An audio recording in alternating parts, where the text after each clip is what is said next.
Hi friends, ಎಲ್ಲರಿಗೂ ನಮಸ್ಕಾರ. ಈ ಒಂದು ವಿಡಿಯೋದಲ್ಲಿ ಮೌಲಾನಾ ಆಜಾದ್ ಮಾದರಿ ಶಾಲೆಯ ಪ್ರವೇಶಕ್ಕೆ 6ನೇ ತರಗತಿಗೆ ಆನ್ಲೈನ್ ಮುಖಾಂತರ ಅರ್ಜಿಯನ್ನು ಕರೆದಿದ್ದು. ಸೊ ನೀವು ಟೈಟಲ್ ನೋಡಿದ ತಕ್ಷಣ ಅಂದ್ಕೊಂಡಿರ್ತೀರ ಮೌಲಾನಾ ಆಜಾದ್ ಮಾದರಿ ಶಾಲೆ ಅಂತ ಅಂದರೆ ಕೇವಲ ಮುಸ್ಲಿಂ ಅವರು ಮಾತ್ರ ಅರ್ಜಿಯನ್ನು ಸಲ್ಲಿಸ್ಬೋದೇನೋ ಅಂತ ಹೇಳ್ಬಿಟ್ಟು. ಇಲ್ಲ ಸ್ನೇಹಿತರೆ, SC ST 2A 3A 2B ಪ್ರತಿಯೊಂದು ಕ್ಯಾಸ್ಟ್ ಅವರು ಸಹ ಅರ್ಜಿಯನ್ನು ಸಲ್ಲಿಸ್ಬೋದು. ಈ ಒಂದು ಮೌಲಾನಾ ಆಜಾದ್ ಮಾದರಿ ಶಾಲೆಗೆ ಅರ್ಜಿ ಸಲ್ಲಿಸಿ ಸೆಲೆಕ್ಷನ್ ಆದರೆ PUC ವರೆಗೆ ಉಚಿತ ಶಿಕ್ಷಣ ಇರುತ್ತೆ. ಹಾಸ್ಟೆಲ್ಲು, ಬುಕ್ಸು, ಬಟ್ಟೆ ಪ್ರತಿಯೊಂದು ಸಹ PUC ವರೆಗೂ ಉಚಿತವಾಗಿರುತ್ತೆ. ಪ್ರತಿ ಕ್ಯಾಸ್ಟ್ ಅವರು ಸಹ ಅರ್ಜಿಯನ್ನು ಸಲ್ಲಿಸಬಹುದು. ಸೊ ಹಾಗಾಗಿ ಅರ್ಜಿ ಸಲ್ಲಿಸಬೇಕಾದ್ರೆ ನಿಮ್ಮ ಹತ್ರ ಏನೆಲ್ಲ ದಾಖಲಾತಿಗಳು ಇರಬೇಕು, ಎಲ್ಲಿ ಅರ್ಜಿಯನ್ನು ಸಲ್ಲಿಸಬೇಕು, ಅರ್ಜಿ ಸಲ್ಲಿಸೋದಕ್ಕೆ ಕೊನೆಯ ದಿನಾಂಕ ಯಾವತ್ತು, ಅರ್ಹತೆಗಳೇನು, ಪ್ರತಿಯೊಂದು ವಿಷಯದ ಬಗ್ಗೆ ಈ ಒಂದು ವಿಡಿಯೋದಲ್ಲಿ ಸಂಪೂರ್ಣವಾದ ಮಾಹಿತಿಯನ್ನು ಕೊಡ್ತೀನಿ ಸ್ನೇಹಿತರೆ. ಹಾಗಾಗಿ ವಿಡಿಯೋವನ್ನು ಪೂರ್ತಿಯಾಗಿ ನೋಡಿ. ಅದೇ ರೀತಿಯಾಗಿ ಯಾರೆಲ್ಲ ಇನ್ನೂ ನಮ್ಮ ಯೂಟ್ಯೂಬ್ ಚಾನಲ್ಗೆ ಸಬ್ಸ್ಕ್ರೈಬ್ ಮಾಡ್ಕೊಂಡಿಲ್ವೋ ಅಂಥವರು ಈ ಕೂಡಲೇ ಸಬ್ಸ್ಕ್ರೈಬ್ ಮಾಡ್ಕೊಳ್ಳಿ ಸ್ನೇಹಿತರೆ. ಸೊ ನೀವು ಸಬ್ಸ್ಕ್ರೈಬ್ ಮಾಡ್ಕೊಳ್ಳೋದ್ರ ಮುಖಾಂತರ ಸರ್ಕಾರದಿಂದ ಬರುವಂತಹ ಹಲವಾರು ಯೋಜನೆಗಳ ಬಗ್ಗೆ ನಮ್ಮ ಯೂಟ್ಯೂಬ್ ಚಾನಲಲ್ಲಿ ಮಾಹಿತಿಯನ್ನು ಕೊಡ್ತಾ ಇರ್ತೀವಿ. ಆ ಮಾಹಿತಿ ನಿಮಗೆ ಬರಬೇಕಾದ್ರೆ ನೀವು ಸಬ್ಸ್ಕ್ರೈಬ್ ಮಾಡ್ಕೊಂಡಾಗ ಮಾತ್ರ ಬರುತ್ತೆ ಸ್ನೇಹಿತರೆ. ಹಾಗಾಗಿ ಸಬ್ಸ್ಕ್ರೈಬ್ ಮಾಡ್ಕೊಳ್ಳದೆ ನೋಡ್ತಾ ಇರ್ತಕ್ಕಂಥವ್ರು ದಯಮಾಡಿ ಸಬ್ಸ್ಕ್ರೈಬ್ ಮಾಡ್ಕೊಳ್ಳಿ ಸ್ನೇಹಿತರೆ. ಮೊದಲಿಗೆ ಅರ್ಜಿ ಸಲ್ಲಿಸಬೇಕಾದ್ರೆ ವಿದ್ಯಾರ್ಥಿಗೆ ಇರಬೇಕಾದ ಅರ್ಹತೆಗಳು ಏನು ಅಂತ ತಿಳ್ಕೊಳ್ಳೋಣ. ಅಭ್ಯರ್ಥಿಯು ಸರ್ಕಾರದಿಂದ ಅನುಮೋದಿಸಲ್ಪಟ್ಟ ಶಾಲೆಯಿಂದ 5ನೇ ತರಗತಿಯಲ್ಲಿ ವ್ಯಾಸಂಗ ಮಾಡುತ್ತಿರಬೇಕು. ಅಂದರೆ ಮಗು 5ನೇ ತರಗತಿ ವ್ಯಾಸಂಗ ಮಾಡ್ತಾ ಇರಬೇಕು. ಅಥವಾ ಮಗು 5ನೇ ತರಗತಿ ಪಾಸ್ ಆಗಿದ್ರೆ ಮೌಲಾನಾ ಆಜಾದ್ ಮಾದರಿ ಶಾಲೆಗೆ ಅರ್ಜಿಯನ್ನು ಸಲ್ಲಿಸಬಹುದು.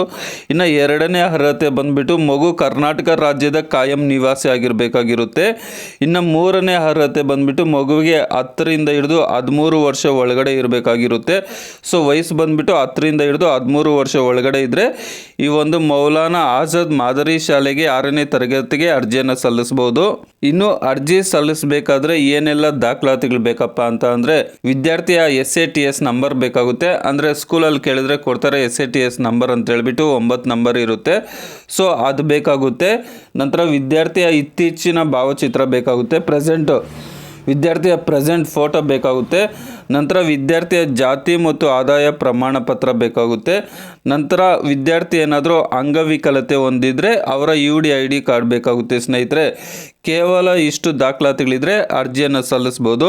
ಇನ್ನು ಎಲ್ಲಿ ಅರ್ಜಿಯನ್ನು ಸಲ್ಲಿಸೋದಪ್ಪ ಅಂತ ಅಂದರೆ ಸೇವಾ ಸಿಂಧು ಪೋರ್ಟಲ್ ಮುಖಾಂತರ ನೀವೇ ನಿಮ್ಮ ಮೊಬೈಲ್ ಮುಖಾಂತರನೂ ಅರ್ಜಿಯನ್ನು ಸಲ್ಲಿಸ್ಬೋದು. ಅಥವಾ ನಿಮಗೆ ಗೊತ್ತಾಗಿಲ್ಲ ಅಂತ ಅಂದರೆ ನಿಮ್ಮ ಹತ್ತಿರದಲ್ಲಿರ್ತಕ್ಕಂಥ ಗ್ರಾಮ 1, ಬೆಂಗಳೂರು 1, ಕರ್ನಾಟಕ 1 ಅಥವಾ ಸೈಬರ್ಗೆ ಹೋಗ್ಬಿಟ್ಟು ಇಷ್ಟು ದಾಖಲಾತಿಗಳನ್ನು ಎತ್ಕೊಂಡೋದ್ರೆ ಅವರು ಅರ್ಜಿಯನ್ನು ಸಲ್ಲಿಸಿ ನಿಮ್ಗೊಂದು ಅಕ್ನಾಲಜ್ಮೆಂಟನ್ನು ಕೊಡ್ತಾರೆ ಸ್ನೇಹಿತರೆ. ಇನ್ನು ಯಾವ ಕ್ಯಾಸ್ಟ್ ಅವರು ಅರ್ಜಿಯನ್ನು ಸಲ್ಲಿಸ್ಬೋದಪ್ಪ ಅಂತಂದರೆ ಅಲ್ಪಸಂಖ್ಯಾತರು ಅಂದರೆ ಮುಸ್ಲಿಮರು, ಕ್ರಿಶ್ಚಿಯನ್ನರು, ಜೈನರು, ಬೌದ್ಧರು, ಸಿಖ್ಖರು, ಪಾರ್ಸಿಗಳು ಅರ್ಜಿಯನ್ನು ಸಲ್ಲಿಸ್ಬೋದು. ಅವ್ರಿಗೆ 75% ರಿಸರ್ವೇಷನ್ ಇರುತ್ತೆ. ಅದೇ ರೀತಿಯಾಗಿ ಹಿಂದುಳಿದ ವರ್ಗಗಳಾದ SC ST ಪ್ರವರ್ಗ 1, 2A 3A 3B ಈ ಕ್ಯಾಸ್ಟ್ ಅವರು ಸಹ ಅರ್ಜಿಯನ್ನು ಸಲ್ಲಿಸ್ಬೋದು. ಅವ್ರಿಗೆ 25% ರಿಸರ್ವ್ ಇರುತ್ತೆ. ಅಲ್ಪಸಂಖ್ಯಾತರಿಗಾದರೆ 75% ರಿಸರ್ವ್ ಇರುತ್ತೆ ಸ್ನೇಹಿತರೆ. ಇನ್ನು ಅರ್ಜಿ ಸಲ್ಲಿಸಬೇಕಾದ್ರೆ ನಿಮ್ಮ ಒಂದು ಇನ್ಕಮ್ ಸರ್ಟಿಫಿಕೇಟಲ್ಲಿ ಇನ್ಕಮ್ ಬಂದುಬಿಟ್ಟು 2,50,000 ರೂಪಾಯಿ ಒಳಗಡೆ ಇದ್ದರೆ ಮಾತ್ರ ನೀವು ಅರ್ಜಿಯನ್ನು ಸಲ್ಲಿಸ್ಬೋದು. ಆಲ್ಮೋಸ್ಟ್ ಇನ್ಕಮ್ ಸರ್ಟಿಫಿಕೇಟಲ್ಲಿ ಬಡವ್ರದೆಲ್ಲ 2,50,000 ಒಳಗಡೆನೇ ಇರುತ್ತೆ. 40,000 50,000 ಒಳಗಡೆನೇ ಇರುತ್ತೆ. ಹಾಗಾಗಿ ಅರ್ಜಿಯನ್ನು ಸಲ್ಲಿಸ್ಬೋದಾಗಿರುತ್ತೆ. ನೀವು ಅರ್ಜಿ ಸಲ್ಲಿಸಿ ಸೆಲೆಕ್ಷನ್ ಆದರೆ ಏನೆಲ್ಲ ಸೌಲಭ್ಯಗಳು ಸಿಗುತ್ತಪ್ಪ ಅಂತ ಅಂದರೆ ಪ್ರತಿ ವಿದ್ಯಾರ್ಥಿಗಳಿಗೆ ಉಚಿತ ಊಟ ಮತ್ತು ವಸತಿ ಸೌಲಭ್ಯದೊಂದಿಗೆ ಉಚಿತ ಶಿಕ್ಷಣ ಇರುತ್ತೆ. ಅದೇ ರೀತಿಯಾಗಿ ಪ್ರತಿ ವಿದ್ಯಾರ್ಥಿಗೆ ಸಮವಸ್ತ್ರ, ಬೂಟು, ಕಾಲು ಚೀಲ ಪೂರೈಕೆ ಇರುತ್ತೆ. ಪ್ರತಿ ವಿದ್ಯಾರ್ಥಿಗಳಿಗೆ ಪಠ್ಯಪುಸ್ತಕ ಮತ್ತು ಲೇಖನ ಸಾಮಗ್ರಿ ಉಚಿತ ಇರುತ್ತೆ. ಸದರಿ ಶಾಲೆಗಳಲ್ಲಿ ವೈದ್ಯಕೀಯ ಸೌಲಭ್ಯ, ಪ್ರಯೋಗಶಾಲೆ ಉಪಕರಣಗಳು, ಬೋಧನಾ ಸಲಕರಣೆ, ಕ್ರೀಡಾ ಸಾಮಗ್ರಿಗಳು, ಗ್ರಂಥಾಲಯ, ಸೊ ಇವೆಲ್ಲ ಸೌಲಭ್ಯಗಳು ಇರುತ್ತೆ. ಅದೇ ರೀತಿಯಾಗಿ ಸ್ಪರ್ಧಾತ್ಮಕ ಪರೀಕ್ಷೆಗಳ ಬಗ್ಗೆ ಅದ್ರ ಬಗ್ಗೆ ಮಾಹಿತಿಯನ್ನು ಕೊಡ್ತಾ ಇರ್ತಾರೆ. ಇನ್ನೂ ಹಲವಾರು ಸೌಲಭ್ಯಗಳು ಇರುತ್ತೆ ಸ್ನೇಹಿತರೆ. ಇನ್ನು ಅರ್ಜಿ ಈಗಾಗಲೇ ಪ್ರಾರಂಭವಾಗಿದೆ. ಅರ್ಜಿ ಪ್ರಾರಂಭವಾದ ದಿನಾಂಕ ಬಂದ್ಬಿಟ್ಟು 15/4/2025. ಅರ್ಜಿ ಸಲ್ಲಿಸಲು ಕೊನೆಯ ದಿನಾಂಕ ಬಂದ್ಬಿಟ್ಟು 10/5/2025 ಆಗಿರುತ್ತೆ. ಮುಂದಿನ ತಿಂಗಳು 10ನೇ ತಾರೀಕು ಕೊನೆಯ ದಿನಾಂಕ ಆಗಿರುತ್ತೆ. 60ಕ್ಕಿಂತ ಹೆಚ್ಚು ಅರ್ಜಿಗಳು ಒಂದು ಶಾಲೆಗೆ ಹೋದಲ್ಲಿ ಅವ್ರಿಗೇನು ಮಾಡ್ತಾರೆ, ಲಿಖಿತ ಪರೀಕ್ಷೆಯನ್ನು ಇಡ್ತಾರೆ. ಸೊ ಆ ಲಿಖಿತ ಪರೀಕ್ಷೆ ನಡೆಸುವ ಸಂಭವನೀಯ ದಿನಾಂಕ ಬಂದ್ಬಿಟ್ಟು 18/5/2025 ಆಗಿರುತ್ತೆ. ಅಥವಾ ಆ ಡೇಟು ಚೇಂಜ್ ಸಹ ಆಗ್ಬೋದು. ಫಲಿತಾಂಶ ಪ್ರಕಟ ಮತ್ತು ತಾತ್ಕಾಲಿಕ ಆಯ್ಕೆ ಪಟ್ಟಿ ಬಂದ್ಬಿಟ್ಟು 21/5/2025 ಆಗಿರುತ್ತೆ. ಅಂತಿಮ ಆಯ್ಕೆ ಪಟ್ಟಿ ಬಂದ್ಬಿಟ್ಟು 25/5/2025 ಆಗಿರುತ್ತೆ. ಶಾಲೆಗೆ ವಿದ್ಯಾರ್ಥಿಗಳು ದಾಖಲಾತಿ ಪ್ರಾರಂಭ ಬಂದ್ಬಿಟ್ಟು 25/5/2025 ಆಗಿರುತ್ತೆ ಸ್ನೇಹಿತರೆ.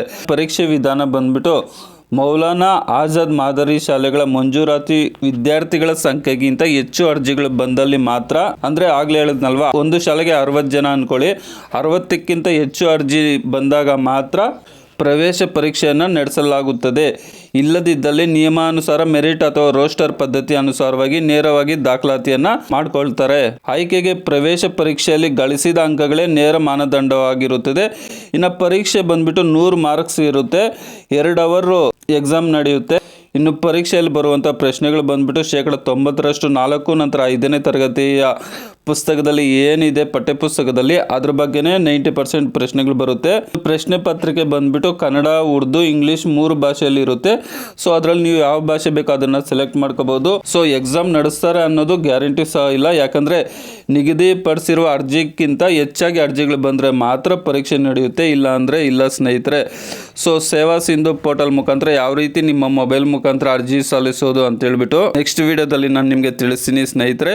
ಸೊ ಆ ವಿಡಿಯೋ ನಿಮಗೆ ಬರಬೇಕಾದ್ರೆ ನೀವು ಸಬ್ಸ್ಕ್ರೈಬ್ ಮಾಡಿಕೊಂಡಾಗ ಮಾತ್ರ ಬರುತ್ತೆ ಸ್ನೇಹಿತರೆ. ಅದೇ ರೀತಿಯಾಗಿ ಸರ್ಕಾರದಿಂದ ಬರುವಂತಹ ಹಲವಾರು ಸೌಲಭ್ಯಗಳು ನಿಮಗೆ ಮೊದಲೇ ಗೊತ್ತಾಗಬೇಕಾದ್ರೆ ನೀವು ಸಬ್ಸ್ಕ್ರೈಬ್ ಮಾಡಿಕೊಂಡಾಗ ಮಾತ್ರ ಗೊತ್ತಾಗುತ್ತೆ.